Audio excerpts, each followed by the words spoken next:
Assalamualaikum warahmatullahi wabarakatuh.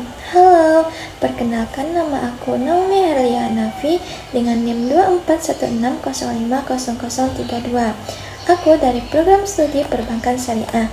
Di dalam video ini, aku akan menjelaskan tentang akad syariah dan PSAK yang mengaturnya, dan pengungkapan dan laporan penyajian di dalam laporan keuangan, serta peran Dewan Pengawas Syariah.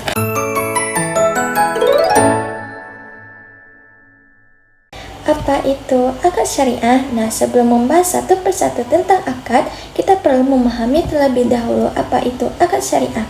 Akad syariah merupakan perjanjian yang dilakukan berdasarkan dengan prinsip-prinsip Islam yang dilakukan satu atau dua orang lebih untuk melakukan transaksi yang halal. Di dalam praktiknya, setiap akad memiliki karakteristik dan perbedaan akuntansi yang berbeda. Oleh karena itu, Ikatan Akuntan membuat dan menerbitkan PSAK syariah sebagai pedoman pencatatan transaksi tersebut.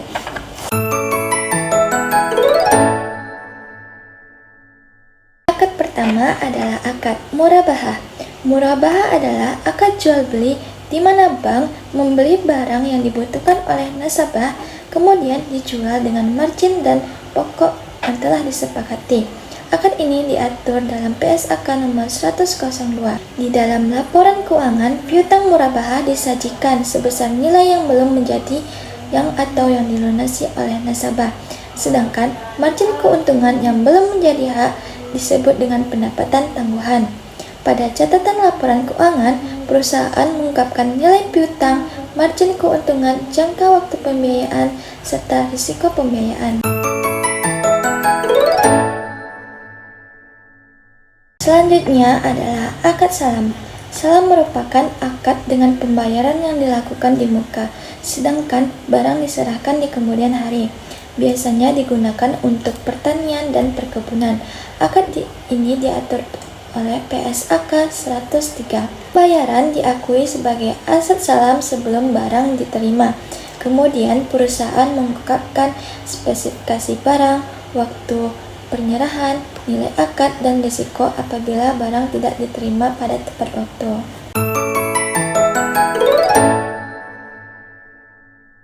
Istisna adalah akad pemesanan pembuatan barang sesuai dengan spesifikasi tertentu, seperti pembangunan rumah, pembangunan gedung, kapal, dan pembuatan mesin.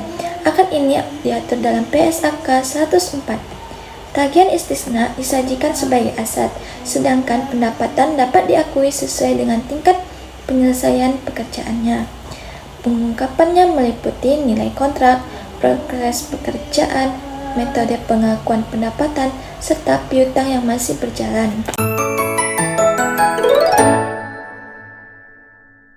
Akad berikutnya adalah akad mudharabah. Akad mudharabah merupakan kerjasama antara pemilik modal dan pengelola usaha. Keuntungan dibagi sesuai dengan nisbah keuntungan, dan sedangkan kerugian ditanggung oleh pemilik modal selagi bukan dari kelalaian dari pengelola usaha. PSAK yang mengatur PSAK 105. Investasi mudharabah dijadikan sebagai investasi. Sebagian bagi hasil diakui sebagai pendapatan ketika menjadi hak bank.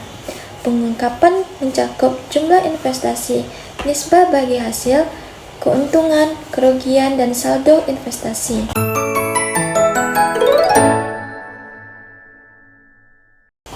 Musyarakah merupakan akad kerjasama di mana semua pihak memberikan modal, keuntungan dibagi dengan modal masing-masing, dan kesepakatan. PSAK ini diatur dalam PSAK 106. Modal dicatat sebagai investasi musyarakah, sedangkan catatan atas laporan keuangan mengungkapkan kontribusi modal setiap mitra, nisbah keuntungan, serta saldo investasi.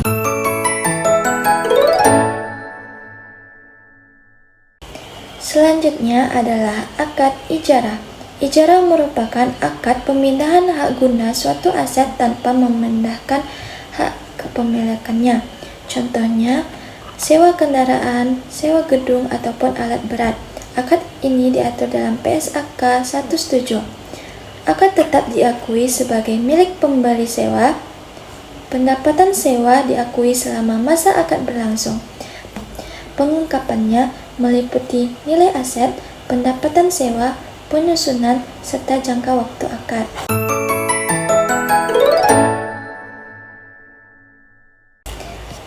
Selain PSAK khusus untuk setiap akad, terdapat PSAK 101 yang mengatur penyajian laporan keuangan syariah secara umum.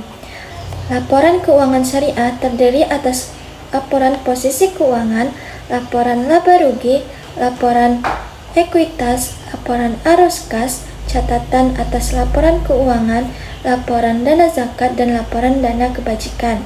Tujuannya agar laporan keuangan menjadi lebih relevan, transparan, dan dapat dibandingkan.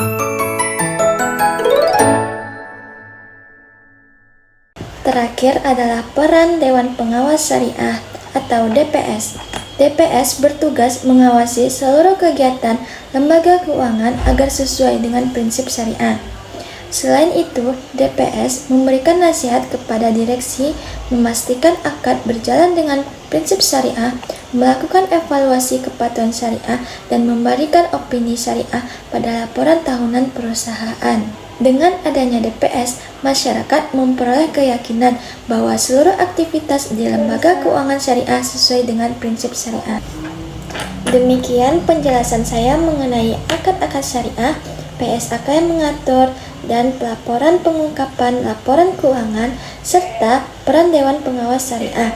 Semoga penjelasan ini dapat menambah pengetahuan kita semua. Terima kasih atas perhatian teman-teman semua. Assalamualaikum warahmatullahi wabarakatuh. Dadah.